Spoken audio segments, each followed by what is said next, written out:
오늘 말씀의 제목은 인지의 틀을 바꾸라, 그런 제목으로 은혜 받기를 원합니다. 인지의 틀을 바꾸라. 첫 번째 살펴볼 것은 합리적이지 않은 그런 사고에 대해서 우리가 알아야 될 것이 있습니다.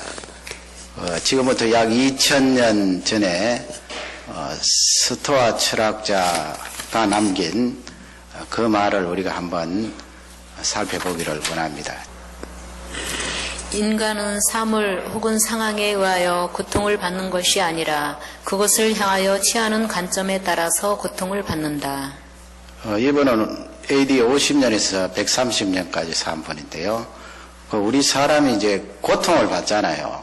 어떤 일이든 그 사물이나 상황을 통하여 고통을 받는데 대개 내가 일어난 그 상황 때문에 아니면 그 사건 때문에 고통을 받는다, 그렇게 생각하기가 쉬운데 이분의 관점은 그렇지 않습니다. 그 상황이나 사건 때문에 고통을 받는 것이 아니고요, 내가 그 사건과 상황을 바라보는 관점 때문에 고통을 받는다, 그렇게 말을 했습니다. 대단히 중요한 말인데요. 왜 관점 때문에 우리가 고통을 받습니까? 어떤 상황이나 사건을 바라볼 때 그 관점 속에는 해석이 따라오기 때문에 그렇습니다. 그 관점에 따라 해석이 엄청나게 완전히 달라집니다. 그러니 고통을 받을 수도 있고 고통을 안 받을 수도 있습니다. 앨리스라는 사람이, 우리 사람은 자기 자신에게 대화를 하는 존재라고 그랬습니다. 여러분 그렇죠? 내가 나 자신을 향하여서 메시지를 계속 보내지요. 말을 합니다. 속으로 중얼거리든 입으로 말을 하든 아니면 생각으로 메시지를 전달하든 자기 대화가 있고요. 그 다음에는 자기 평가가 있습니다. 자기 자신의 그 가치를 내가 점수를 매긴다는 거예요. 매겨서 계속 나에게 메시지로 보내게 되고, 그리고 나를 향하여서 지지하는 것이 있다는 것입니다. 지지한다는 것은 칭찬하고 격려하고 너 잘한다, 그렇게 박수를 보내는데, 그러면 이런 세 가지가 다 맞느냐? 여러분, 내가 나를 지지하고 나를 칭찬하고 나에게 메시지를 보내고 나의 가치를 평가하고 이 생각들, 인지가 다 맞느냐는 것입니다. 다 맞으면 얼마나 좋겠어요. 합리적이지 않은 그런 것들이 많이 있다는 거예요.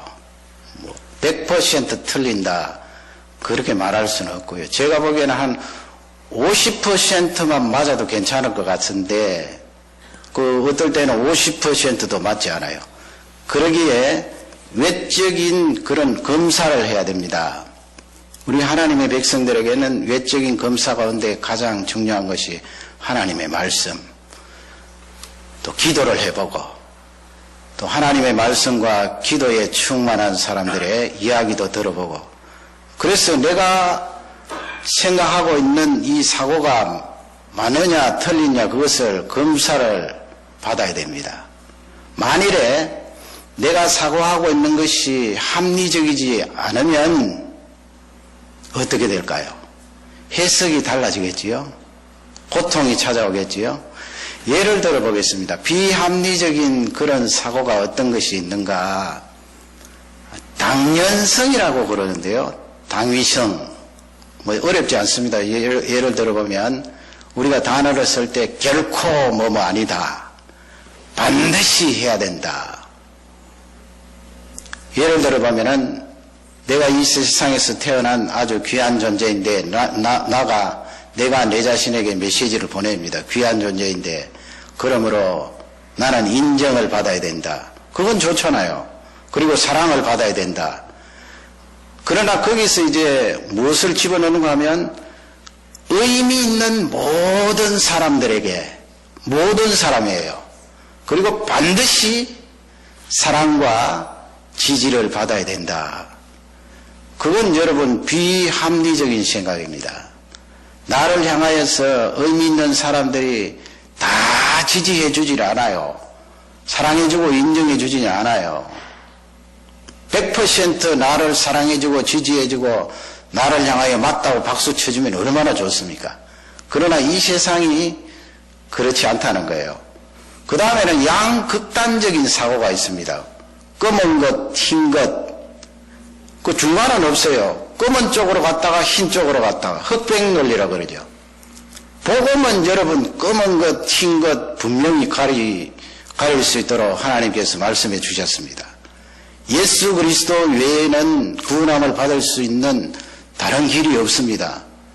중간은 없어요. 그 틀림없는 진리고 복음의 말씀인데 그런 것을 말하는 것 아니에요.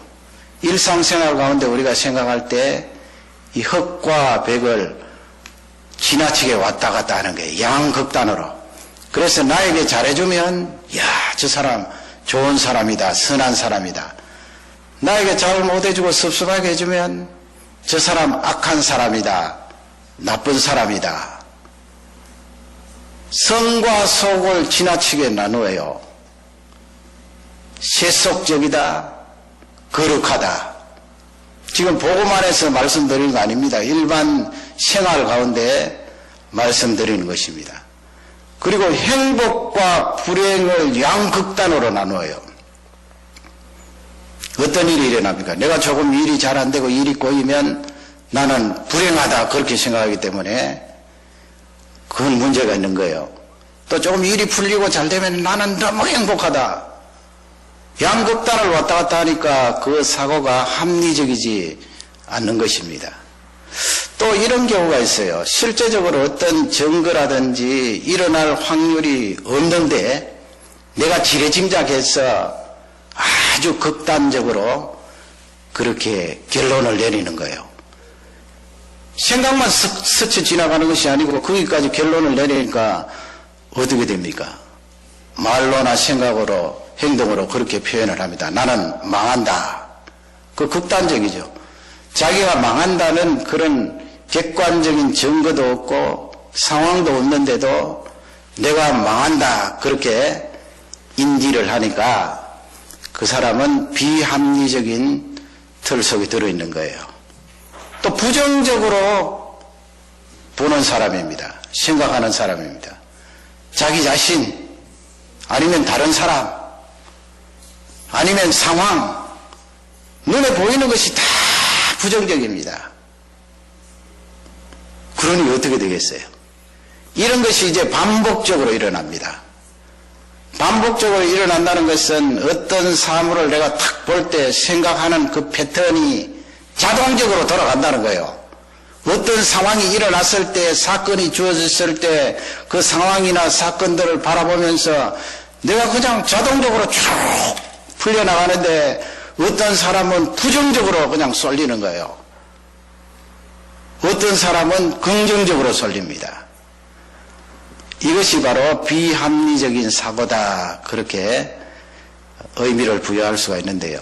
그 ABC 이론이라는 것이 있습니다. 어렵지 않습니다. 여러분 한번 그림을 보시기 바랍니다. A라는 것은 사건이나 상황입니다. 그 A라고 부여한 것은 Activating Event라고 해서 사건을 말하죠. 지금 발생한 사건입니다. 상황 아니면 과거에 발생했던 사건이나 상황입니다. Activating. 그러니까 A라고 그렇게 표를 달았습니다. B는 belief입니다. 사고지요, 사고. 뭐 그걸 신념이라 그럴 수가 있습니다. 사고. 세 번째는 결과입니다. 내가 어떤 사건을 보면서 그 결과로 인하여서 내 감정이 달라질 수 있겠지요. 아주 좋아질 수 있고 나빠질 수 있고 중간이 올 수 있고 그리고 내 행동도 달라집니다. 태도도 달라집니다. 이건 결과예요. 결과. 많은 경우는 이제 어떤 사건 때문에 나의 감정이라는 이 결과가 도출되었다 그렇게 생각하고 내 행동이 그 상황 때문에 이렇게 드러나게 되었다 그렇게 생각하는데 그렇지 않다는 거예요. 무엇 때문에 내 감정과 행동이 이런 결과로 주어졌는가? 그것은 바로 비 때문이라는 거예요. 비. 비는 신념이라 그랬잖아요. 사고라 그랬잖아요. 내가 그 사건을 어떻게 바라보느냐, 어떤 관점으로 보느냐, 거기에 따라 해석이 달라지고 어떤 경우에는 심한 우울이라는 결과가 나옵니다. 시지요, 시. 결과, consequence. 결과. 우울하니까 내 태도가 소극적이고 집에 누워서 나오지도 않는다는 그런 태도와 행동이라는 결과로 이어집니다. 그러므로 나에게 주어진 이 결과, 감정이나 행동들은 사건 때문에 온 것이 아니고 내가 그 사건과 상황을 바라보는 시각 때문에 온 것이라는 거예요. 그게 바로 비입니다. 비. 예를 들어 보면은 그림 1을 보시면 어떤 사람이 시험에 떨어졌습니다. 시험에 떨어졌는데 이 사람의 감정 시, 결과잖아요. 결과. 시가 어떠합니까? 심한 우울증이 있습니다. 우울이 찾아왔어요. 그리고 절망 가운데 있습니다. 헤어나지 못할 정도로. 왜 그러면 이 사람이 이렇게 심한 우울과 절망 가운데 빠지게 되었는가? 결과잖아요. 시험에 떨어졌기 때문에 그런가? 그거 아니라는 거예요. 어떤 사람은 시험에 떨어져도 밥만 잘 먹고 또 씩씩하게 새로운 힘과 용기로 시험 준비, 다음 준비를 하는 사람이 있어요. 그러면 뭐가 그에게 그렇게 우울을 던져준 결과를 낳게 했는가? 바로 비 때문이라는 거예요. 비. 비가 무엇입니까? 신념, 사고. 그 신념이 어땠는데요? 시험에 떨어졌기 때문에 나는 실패자다. 그렇게 인지하고 사고하는 거예요. 실패자다.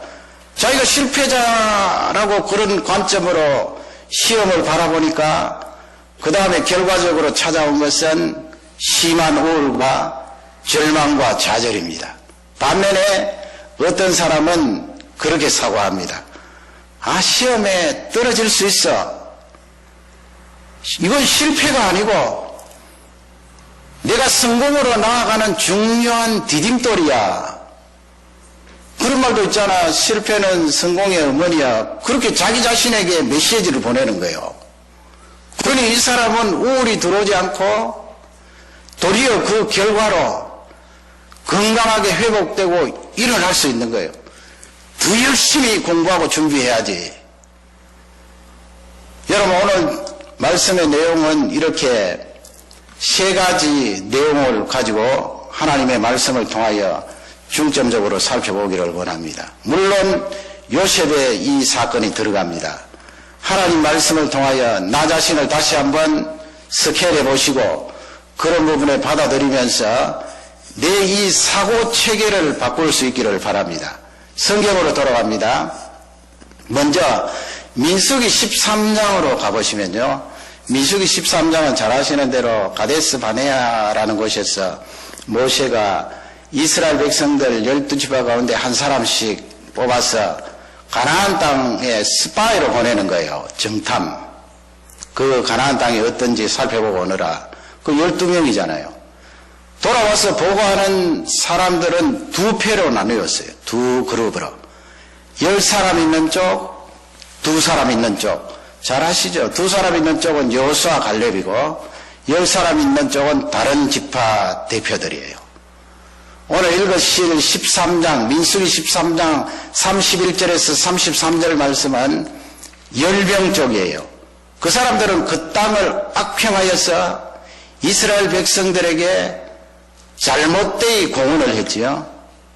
한번 읽어보도록 하겠습니다. 13장 31절을 다 같이 읽겠습니다. 그와 함께 올라갔던 사람들은 가로되 우리는 능히 올라가서 그 백성을 치지 못하리라. 그들은 우리보다 강하니라 하고. 치지 못하다 이 말씀은 공격할 수 없다는 거예요. 그 이유는 우리보다 그 사람들이 훨씬 강하다는 것입니다. 뭐 증거나 다름없죠. 그 다음에 32절입니다. 이스라엘 자손 앞에서 그 탐지한 땅을 악평하여 가로되 우리가 두루 다니며 탐지한 땅은 그 거민을 삼키는 땅이요 거기서 본 모든 백성은 신장이 장대한 자들이며. 아멘. 그 거민을 삼키는 땅이요. 이 말씀은 이 사람들이 그 땅에 들어가 보니까 땅은 아름답고 좋아요. 왜냐하면 포도송이 하나가 뭐 두 사람 막대기를 꿰어서 매일 정도니 땅은 아름답고 좋은데 가만히 보니까 이 지정학적으로 교통도 아주 중요한 곳이고 또 아주 중요한 역할을 할 수 있는 그런 지역이기 때문에 아마 외부에서 다른 나라들이 많이 공격할 수 있을 것이다. 그렇게 판단한 것 같아요. 그러니 우리가 거기에 들어가 봐도 많은 희생을 치러야 견딜 수 있을 것이다. 그러니 그 거민을 삼키는 땅이요. 이렇게 말하고 뒷부분에 보면은 거인이다. 그렇게 말했습니다. 창세기 6장에 나오는 뭐 네피림 아주 큰 사람들 마치 그 골리앗 같은 물론 뭐 가나안 땅에 사는 사람들이 다 그렇다는 말씀이 아니고요. 이 사람들이 가보니까 군데군데 그런 족속들이 있다는 거예요. 그러니 자기 자신들하고 비교해 보니까 그 신체 자체도 엄청나게 차이가 나니까 그렇게 이제 평가를 한 거예요. 마지막에 33절 다 같이 읽겠습니다. 거기서 또 네피림 후손 아낙 자손 대장부들을 보았으니 우리는 스스로 보기에도 메뚜기 같으니 그들의 보기에도 그와 같았을 것이니라. 거기 보면은 뒷부분에 우리가 스스로 보기에도 뭐 같다고요? 메뚜기 같다. 그렇게 평가를 했습니다. 그러면 이걸 이제 ABC로 이렇게 한번 넣어보세요. 자, 사건은 그 사람들이 들어가서 가나안 땅을 탐지한 거 아니에요. 객관적인 사실이에요. 그 요약하고 줄이면 요새라는 거죠. 아주 그들이 전쟁에 물러서지 않을 정도로 그 성읍이 견고하고 요새다. 아주 강하다. 거기에다가 뭐 신체적인 그런 조건도 우리보다 훨씬 낫다. 거인, 전쟁에 능한 자들이다. 그럼 사실은 뭐 여호수아도 그렇고 갈렙도 그렇고 이 10사람도 그렇고 같이 본 거예요. 그런데 그 결과는 어때요? 이 사람들이 이제 그 결과는 어떻게 우리가 진다는 거 아니에요. 우리가 이길 수 없다. 전쟁에 진다. 전쟁에 져. 우리가 가나안 땅을 차지할 수가 없다. 차지한다 해도 많은 희생을 치를 것이다. 그러니 전쟁에 진다고 생각하니 다시 이집트 땅에 들어갈 수도 없고 그 심정이 어떠할까요? 14장 앞부분에 보면은 이스라엘 백성들이 그 말을 듣고 밤새도록 통곡을 하잖아요. 그리고 우리 가운데 사람을 한 사람 세워서 모세 말고 다시 이집트 땅으로 돌아가자. 그렇게 밤새도록 통곡하면서 불평을 쏟아내는데 왜 그런 결과가 나왔습니까? 그건 생각 때문에 그래요. 신념, 사고, 인지. 우리가 우리를 보기에도 스스로도 메뚜기 같다. 그게 중요해요. 이스라엘 자신이 스스로 보기에도 메뚜기 같다. 그렇게 사고를 하니까 그렇게 패배의 감정, 행동, 그 결과가 나온 거예요. 그 사고가 영향을 미친 것입니다. 가나안 땅에 강성하고 키 큰 그것 때문이 아니에요. 그 다음에 이제 14장으로 넘어가면 여호수아와 갈렙이 나오는데 정반대의 결과를 낳았거든요. 8절 9절 말씀인데 14장 8절을 먼저 받들겠습니다. 여호와께서 우리를 기뻐하시면 우리를 그 땅으로 인도하여 들이시고 그 땅을 우리에게 주시리라. 이는 과연 젖과 꿀이 흐르는 땅이니라. 8절 말씀에 여호수아 갈렙은 정반대로 이야기하잖아요. 그 땅은 참 아름다운 땅이다. 하나님께서 우리를 그리로 인도하시면 우리가 그 땅에 들어갈 수 있다. 그 땅을 얻을 것이다. 과연 젖과 꿀이 흐르는 땅이다. 전쟁에 이겼다. 이 말 아니에요. 9절 말씀을 다 같이 읽겠습니다. 오직 여호와를 거역하지 말라. 또 그 땅 백성을 두려워하지 말라. 그들은 우리 밥이라. 그들의 보호자는 그들에게서 떠났고 여호와는 우리와 함께 하시느니라. 그들을 두려워 말라 하나. 거기서 중요한 단어가 있어요. 그 10사람보다도 다르게. 그들은 우리의 밥이라 그랬어요. 그게 굉장히 중요해요. 요거 이제 그림사 보시면서 한번 집어넣어 보겠습니다. 사건이나 상황은 똑같이 봤지요. 가나안 땅은 여세다. 키가 크고 강성한 사람들이다. 전쟁에 강한 사람들이다. 그런데 결과는 다르잖아요. 시가요. 그 땅은 아름다운 땅이다. 그 땅을 얻을 것이다. 전쟁에 이길 것이다. 어떤 그런 결과가 나왔나요? 중간에 비 때문에 그래요. 여호수아 갈렙이 가지고 있었던 생각이 무엇인가요? 그들은 우리의 밥이다 그랬어요.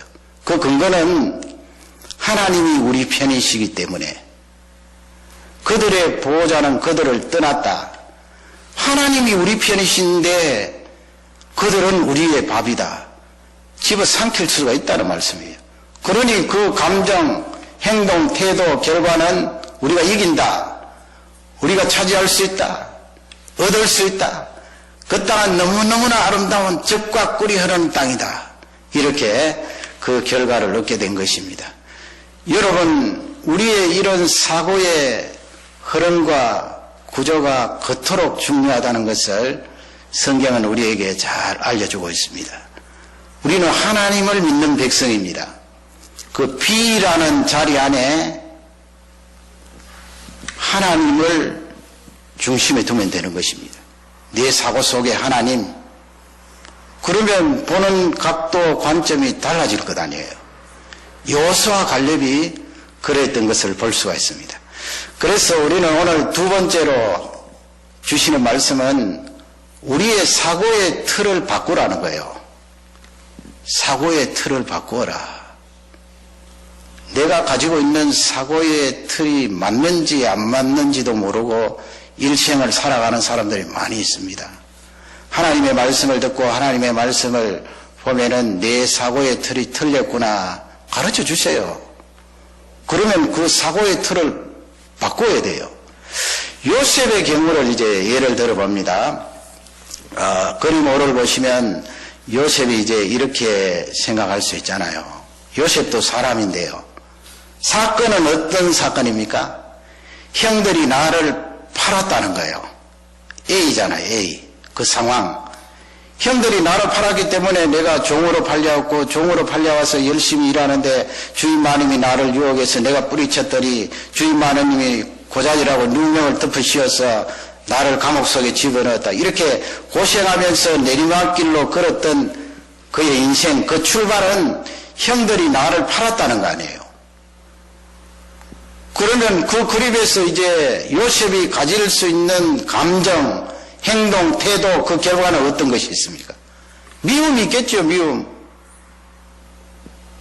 증오가 있겠지요. 억울함이 있겠지요. 억울함, 미움, 증오가 있으면 그 다음에는 복수하려는 행동과 태도도 따라올 수 있어요. 그렇게 복수하고 싶고 미움과 증오를 가지게 된 그 앞단계가 무엇입니까? 사고 아닙니까? 사고. 비입니다. 비. 요셉이 어떤 생각을 가지면 C라는 그런 복수심을 가질 수 있을까요? 형들이 나를 판 것은 악한 범죄야. 사람이 그렇게 할 수는 없어. 형들이 나에게 한 것은 악한 짓이야. 그렇게 단정하면은 그 다음에 결과로는 복수심, 정오, 복수하려는, 안갚음하려는 그런 태도가 따라온다는 거예요. 여러분, 결과적으로 우리가 요셉이 그렇게 하지 않았기 때문에 그 부분에 별로 생각을 안 했는데, 요셉도 사람인데 그렇게 할 수 있잖아요. 이미 힘이 주어져서 그냥 말만 한번 하면은 형들을 다 처단할 수가 있는데, 그도 사람이에요. 얼마나 고생을 많이 했어요. 이집트 땅에 내려와서 종살이하고, 뭐 주인이 다 맡겼지만은 종이에요. 감옥 속에 들어가고, 그 단계 생각하면은 십몇 년 동안 고생한 것, 이가 갈리겠지요. 그러나 요셉은 그렇게 하지 않았어요. 그렇게 하지 않은 것은 요셉이 자기의 인생 그 여정을 재구조화했다, 그렇게 알아야 돼요. 재구성했다, 그래요. 어려운 말 아니에요. 자녀들 영어를 보세요. 구조화했다는 이 말씀은 틀을 바꾸었다는 말이에요. 다시 틀을 바꾸었다. 무슨 틀? 요셉이 가질 수 있는 사고의 틀을 바꾸었다는 거예요. 그걸 바꾸면 되잖아요. 형들이 나에게 저지른 짓은 악한 짓이야. 사람이 되어서 어떻게 그런 짓을 할 수가 있어. 그 사고의 틀을 바꾸었다는 거예요. 여러분, 우리에게는 사고의 틀이 있습니다. 그 프레임이 있습니다. 마치 집을 지을 때 뼈대가 있는 것처럼 사고의 틀이 있어요. 요셉은 그 사고의 틀을 바꾸었어요. 우리가 가지고 있는 이 사고의 틀, 인지의 틀, 부정적인 경우가 많아요. 왜 그렇습니까? 죄가 이 세상에 들어오고 인생 사는 자체가 그 죄의 영향으로 말미암아 부정적인 것이 너무 많아요. 어떤 통계에 보니까 우리가 어느 일정 기간 중에 부정적인 말을 듣는 것이 3만 번이라면 긍정적인 말을 듣는 것은 100번도 안 된다는 거예요. 우리는 또 다르겠죠. 하나님의 말씀을 늘 듣고 성경을 읽고 하니까. 그러니 여러분, 그 차이가 얼마나 많아요. 이 세상에 나아가면 막 부정적인 말만 가득 들어오는 거예요. 비판하는 말, 정죄하는 말, 말한다는 말. 그렇게 차이가 많이 나는데 우리 그런 영향을 어릴 적부터 계속 받다가 보니 이 사고의 틀이 부정적으로 흘러요. 어떤 사건이나 상황을 바라볼 때 자동적으로, 아까 이야기했잖아요. 자동적으로 부정적으로 싹 흘러요. 마치 떡방앗간에 가면은 떡국떡을 빼려면 그 틀이 어떠해야 되겠어요? 떡국떡의 틀이 별 모양으로 되어 있는데 동그란 떡국떡이 나오나요? 아니에요. 떡국떡을 빼려면 그 틀이 동그래야 돼요. 절편을 빼려면 납작해야 돼요. 그러니 여러분, 우리의 사고의 틀도 마찬가지예요. 어떤 상황이나 사건을 바라보면서 내 사고의 틀이 납작하면은 납작하게 나와요. 그 다음에는 결과도 납작한 영향으로 납작하게 바라보게 돼요. 납작하게 해석하게 돼요. 내 사고의 틀이 동그라면은 동그랗게 나와요.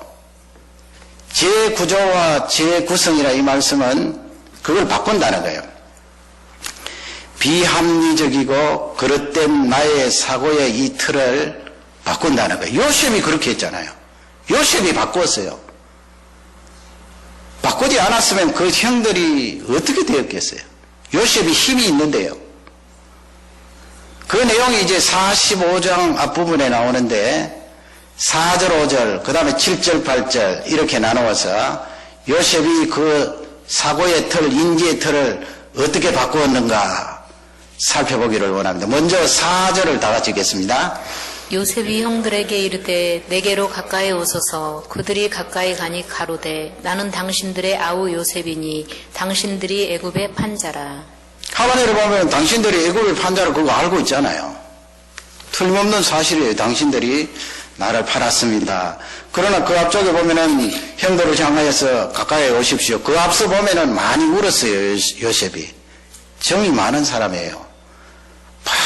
펑펑 그렇게 울고 다시 나와서 형들에게 이제 자기 자신에 대해서 알리는 것입니다. 가까이 오소서. 당신들이 나를 판 동생 요셉입니다. 그렇게 하는데 5절에 가면은요. 그가 사고의 틀을 바꾸었다 하는 것을 잘 알 수가 있어요. 5절을 다 같이 읽겠습니다. 당신들이 나를 이곳에 팔았으므로 근심하지 마소서. 한탄하지 마소서. 하나님이 생명을 구원하시려고 나를 당신들 앞서 보내셨나이다. 여러분, 그 말을 형들이 들으니까 얼마나 들리겠어요. 그 앞에까지요. 당신들이 나를 팔았으므로 근심하지 마소서, 한탄하지 마소서. 그 말을 안 듣고 거기까지 얼마나 깜짝 놀랐을까요? 요셉이 지금 언급을 하잖아요. 20몇 년 전에 당신들이 나를 팔았지 않습니까? 그런데 그 뒷부분에 가면은 근심하지 마소서, 한탄하지 마소서, 하나님을 말씀하면서 많은 생명을 구하기 위해서였습니다. 그렇게 말을 하는데 이 요셉이 7절, 8절에 넘어가면 계속해서 그 부분에 대해서 반복을 해요. 와, 확실히 나는 내 사고의 틀, 인지의 틀을 바꾸었습니다 하는 그런 고백이에요. 7절 우리 다 같이 읽겠습니다. 하나님이 큰 구원으로 당신들의 생명을 보존하고 당신들의 후에 두시려고 나를 당신들 앞서 보내셨나니. 하나님이 그렇게 되어 있잖아요. B라는 그 위치에 하나님을 이 요셉이 모셨던 것입니다. 하나님께서 당신들을 살리고 당신의 후손들을 살리고 주위의 많은 사람들을 구원하시기 위해서 나를 앞서 보내었습니다. 그렇게 이야기합니다. 사고의 그 틀을 다시 짰어요. 바꾸었어요. 8절을 다 같이 읽겠습니다. 그런즉 나를 이리로 보낸 자는 당신들이 아니요 하나님이시라. 하나님이 나로 바로의 아비를 삼으시며 그 온 집의 주를 삼으시며 애굽 온 땅의 치리자를 삼으셨나이다. 하나님이 계속 나오죠. 하나님께서 나를 당신들 앞서 보내었습니다. 하나님께서 사고의 틀을 바꿨어요. 그림을 보세요. 그림 6 보시면 거기에 이제 A는 무엇입니까? 사실 사건 형들이 나를 팔았습니다. 그러나 C라는 지금 요셉이 가지고 있는 그 결과, 감정, 태도, 행동은 어떠합니까? 많은 사람들을 구원하고 있습니다. 그 말 아니에요. 여러분, 많은 사람들을 구원하고 있습니다. 그러니까 그 감정이 얼마나 행복하겠어요. 그리고 형들까지 포함해서 당신들이 벌 받는 것이 아니고 당신들 살고 당신들 후손들 살고 이집트 사람 살고 가나안 사람 살고 만민들의 생명을 구원하고 있습니다. 행복과 소망이에요. 그런 결과가 어떻게 해서 오게 되었는가? 바로 틀을 바꿨어요. 사고의 틀을 바꿨어요. B가 무엇입니까? 하나님께서 나를 보내셨다는 거예요. 그렇게 생각하는 거예요. 하나님께서 나를 보내셨습니다. 하나님께서 나를 인도해 주셨습니다. 하나님께서 나를 오늘까지 오게 해 주셨습니다. 하나님을 중심에 모시고 그 사고의 틀을 바꾼 것입니다. 그러니 여러분, 요셉에게 찾아온 그 결과는 복수가 아니고 많은 사람들을 살렸습니다. 행복합니다. 감격스럽습니다. 너무나 기쁩니다. 요셉이 이렇게 사고의 틀을 변형시킨 것을 우리는 배워야 됩니다. 사도 바울의 예를 한번 들어보겠습니다. 빌립보 1장 12절을 이하에 보면 이 사도 바울이 로마로 죄수의 신분으로 가잖아요. 로마에 가서 로마 시민권자지만은 죄수니까 감옥 속에 들어갑니다. 여러분, 감옥 속에 들어가면 복음을 어떻게 전가합니까? 우리 생각이 그렇잖아요. 감옥에 갇혀 있는데 무슨 복음을 전가합니까? 빌립보 교인들도 그렇게 생각했어요. 사도 바울이 감옥 속에 들어가서 육신의 제한을 받고 있는데 복음이 어떻게 왕성하게 전거가 될 수가 있겠는가? 그렇게 회의적으로 봤어요. 그런데 사도 바울은 지금 이 ABC가 정확하게 제시가 되어 있어요. 그렇지 않다는 거예요. 12절 말씀, 빌립보 1장 12절에 보면 그 내용이 나와 있는데 12절을 다 같이 읽도록 하겠습니다. 형제들아, 나의 당한 일이 도리어 복음의 진보가 된 줄을 너희가 알기를 원하노라. 형제들아, 그렇게 부르고 빌립보 교인들을 향해서 지금 말씀하시는 거예요. 내가 당한 일이 뭐예요? 예루살렘에서부터 죄수의 몸으로 이렇게 끌려와서 감옥 속에 들어있는 나, 고난당하는 나, 그 말이에요. 감옥 속에 갇혀있는 나. 복음의 진보라는 말씀이 있잖아요. 거기 진보라는 말씀은 이 복음이 내가 갇혀있기 때문에 더 왕성하게 증거되지 못한다가 아니에요. 반대예요. 진보라는 말씀은 어떤 고난과 고통, 아픔이 있을지라도 계속해서 나아가는 거예요. 왕성하게 복음이 증거되어진다는 말씀이에요. 14절, 13절 말씀에 가면은 그 예를 제시하고 있어요. 14절, 15절에서. 13절을 먼저 받들겠습니다. 이러므로 나의 매임이 그리스도 안에서 온 시대 안과 기타 모든 사람에게 나타났으니. 그 매임이라 그랬잖아요. 매임은 감옥 속에 붙들려 있다는 거예요. 감옥 속에 있지만은 시위대, 사도 바울과 접하는 그 로마 군인들, 감옥에 있는 관리들 자기가 다 접하는데 그들에게 복음이 전거된다는 거예요. 그리고 모든 사람 그랬잖아요. 모든 사람. 감옥에 있을 때 로마 시민권자니까 어느 정도 면회할 수 있도록 허락을 한 것 같습니다. 사람들이 계속 찾아와서 사도 바울을 만나는데 만나는 사람마다 사도 바울이 복음을 전거했다는 거예요. 14절 말씀을 또 읽겠습니다. 형제 중 다수가 나의 매임을 인하여 주 안에서 신뢰함으로 겁없이 하나님의 말씀을 더욱 담대히 말하게 되었느니라. 형제 중에 많은 성도들, 그 말씀은 빌립보에 있는 성도들, 또 사도 바울을 아는 성도들, 감옥 바깥에 있는 사람들.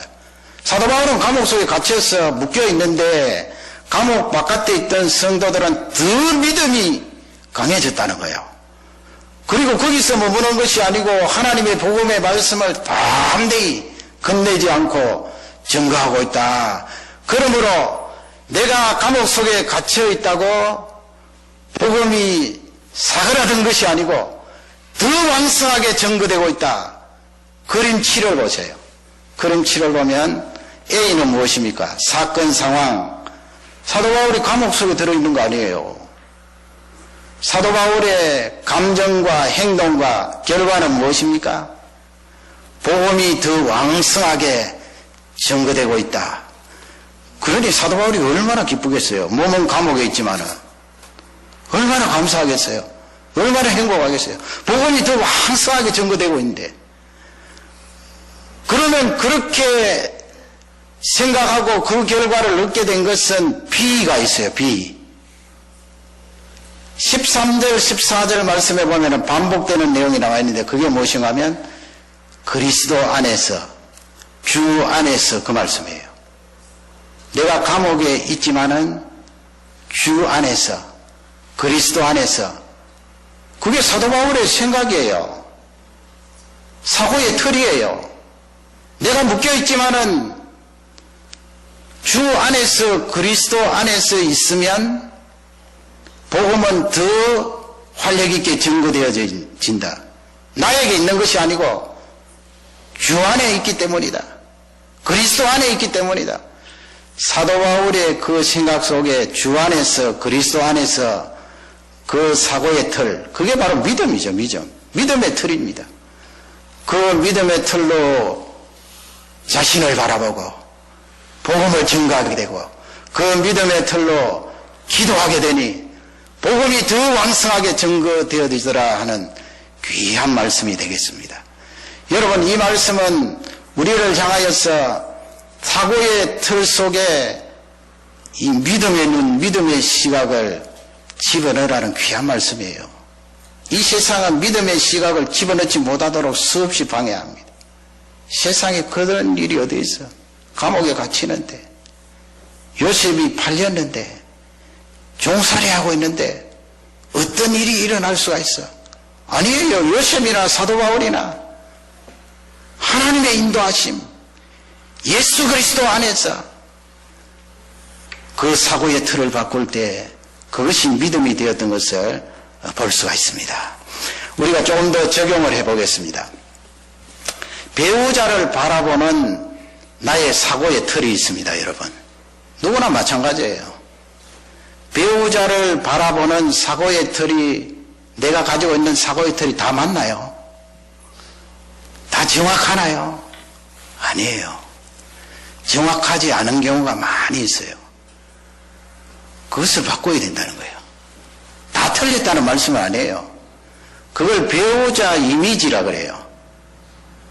실제 배우자라는 존재가 내 옆에 있는데 실제 배우자라기보다는 내가 생각하고 내가 인지하고 내가 판단하는 사고의 틀 속에 들어있는 배우자의 상이에요. 그 상도 바꾸라는 거예요. 죄 구조와. 물론 좋은 것은 바꿀 필요가 없습니다.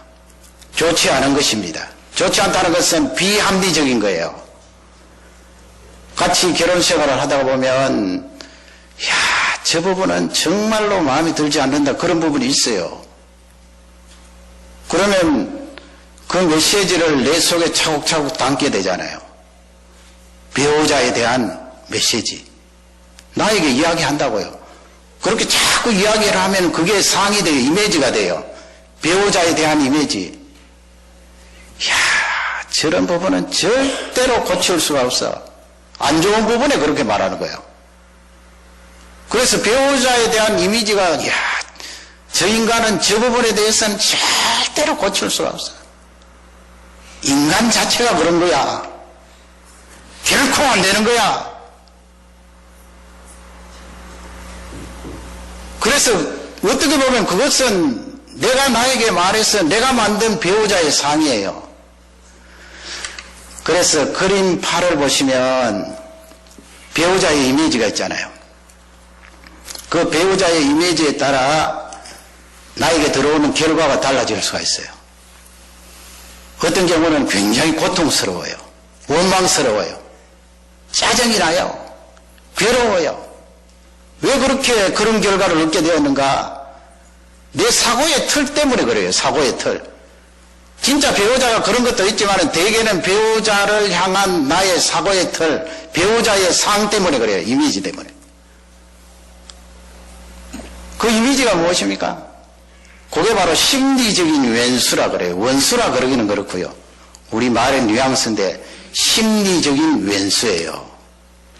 그 심리적인 왼수라는 말씀은 내가 자꾸 그것을 차곡차곡 쌓아나온 거예요. 그게 배우자의 상이에요.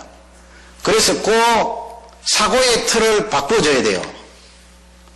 요셉처럼 완전히 바꿔줘야 돼요. 그림 9를 보시면 똑같이 배우자의 이미지가 있잖아요.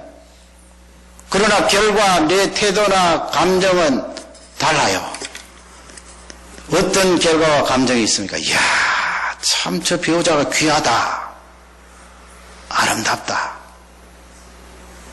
나에게는 없어서는 안 될 존재야. 그런 결과를 얻은 거예요. 같이 배우자에 대한 이미지를 가지고 있는데 어떻게 이렇게 달라질 수가 있나요? 중간에 그 사고의 틀 때문에 그래요. 어떤 사고의 틀을 가지고 있나요? 야, 저 배우자는 하나님께서 섭리하셔서 맺게 하신 귀한 존재야. 왜 하나님께서 나에게 허락을 하셨는가? 두 사람이 합하여서 하나님의 귀한 사명을 감당시키려고 나에게 맺어주신 귀한 짝이야. 그렇게 사고의 틀을 바꾸는 거예요. 내가 가지고 내가 판단하고 내가 말해서 만들어 놓은 배우자의 상이 아니고 그것을 확 뒤집어서 이야, 하나님께서 나에게 허락하신 저 배우자, 사명 감당을 위하여 짝지어 주신 저 배우자, 그렇게 사고의 틀을 바꾸면 결과는 참 귀한 사람이야. 참 아름다운 사람이야. 그렇게 적용하고 아름다운 결혼 생활을 할 수가 있는 것입니다. 여러분, 우리가 인생을 살아가면서 어쩌면 요셉처럼 이런 큰 아픔을, 고통을 당하지 않은 경우가 많겠습니다만은 그 정도는 아닐지라도 우리가 인생을 살면 왜 고통이 없었나요? 고통이 많았지요. 왜 아픔이 없었겠어요? 지금 현재도 계속해서 찾아오는 아픔과 고통, 어려움, 시련, 이런 것이 나에게 고통을 주는 것이 아니에요. 사실상 무엇이 고통을 주는가? 그것을 바라보는 관점이에요. 그것을 바라보는 눈이에요. 그 관점과 생각을 바꾸지 않으면 개똥철학을 가지고 일생 사는 거예요. 그걸 개똥철학이라고 그러잖아요. 인생을 비관하고 인생을 저주하고 비관적으로 사는 인생이 되는 것입니다. 로마서 8장 28절에 보면 오늘 요셉의 이 말씀과 적용을 하여서 우리가 적용할 수 있는 귀한 내용이 나와 있습니다. 너무나 잘 아시는 말씀이죠. 우리 로마서 8장 28절을 다 같이 읽겠습니다. 하나님을 사랑하는 자 곧 그 뜻대로 부르심을 입은 자들에게는 모든 것이 협력하여 선을 이루느니라. 아멘이죠. 내가 하나님을 사랑합니까? 여러분, 하나님을 사랑하시죠? 왜 사랑하십니까? 그분이 나를 불러주셨잖아요. 구원해 주셨잖아요. 아무것도 아닌 나를 뽑아주셔서 구원해 주셔서 하나님 자녀로 삼아 주셨습니다. 그런 우리에게 하나님께서 요셉을 포함하여 사도 바울을 포함하여 모든 것이 합력하여 선을 이루게 하시는 분이 하나님이세요. 요셉만 그렇고 사도 바울만 그런 게 아니에요. 감옥 속에 들어있어도 선을 이룰 수 있는 분이 하나님이에요. 형들에게 팔리는 억울함을 당하여도 잘못한 것도 없는데 감옥 속에 들어가는 그 고통을 당하여도 그것을 선으로 바꿀 수 있는 분이 하나님이세요. 하나님은 내 인생에 나의 어떤 고통과 아픔이 있었을지라도 앞으로 있을지라도 그것을 선으로 바꿀 수 있는 분이 하나님이십니다. 선으로 바꾸실 수 있는 그 하나님을 나의 사고의 틀에 모시라는 거예요. 그게 바로 사고의 틀을 바꾸는 거예요. 그러면 여러분, 내가 아무리 고통스러운 상황과 사건을 맞이할지라도 그 틀이 있잖아요. 하나님께서 나의 고통을 선으로 바꾸실 수 있어. 나의 이 아픔과 상처를 선하게 아름다운 결과로 열매 맺게 하실 수 있어. 그러면 거기에서 찾아오는 결과가 뭐예요? 감사가 나오지요. 행복이 나오지요. 기쁨이 나오지요. 찬양이 나오지요. 그러므로 과거의 상처를 치유받는다 이 말씀은 어쩌면 사고의 틀을 바꾸는 거예요. 여러분, 우리가 과거를 돌아보면서 과거의 아픔만 자꾸 되새기면 어떻게 합니까? 하나님 앞에 고백하고 사람 앞에 고백하고 그렇게 고백하다 보면 내 사고의 틀이 건강하게 개조가 되어서 그 사건을 통하여 그때는 아프고 고통스럽고 너무나 비참했을지라도 하나님이 그 사건을 통하여 나를 선하게 인도해 주시고 이런 결과를 허락해 주셨구나. 하나님 감사합니다. 그게 바로 치료예요. 사고의 틀을 바꾸면 인생이 달라지고 사고의 틀을 변형시키면 이 세상이 다르게 보입니다. 사람이 좋아집니다. 사람을 사랑하게 됩니다. 아무리 이 세상이 죄악으로 범벅이 되어 있어도 그 죄악을 가려내고 죄 짓는 그들을 바라보면서 불쌍히 여기게 되고 그들을 향하여 기도하게 되고 세상을 비관적으로 바라보지 않고 하나님이 만드신 이 아름다운 세상을 바라보며 세상을 품고 기도하는 능력의 종들이 되는 줄 확신합니다. 그러므로 나는 고통당한 상처받은 자가 아니고 그 고통을 통하여 회복되고 새롭게 일어선 치유자가 되는 거예요. 많은 사람들에게 영향을 미치고 그들에게 복음을 증거하는 능력의 치유자가 되는 줄 확신합니다. 이 말씀이 축복이 되기를 주님의 이름으로 축원합니다. 다 같이 기도하겠습니다.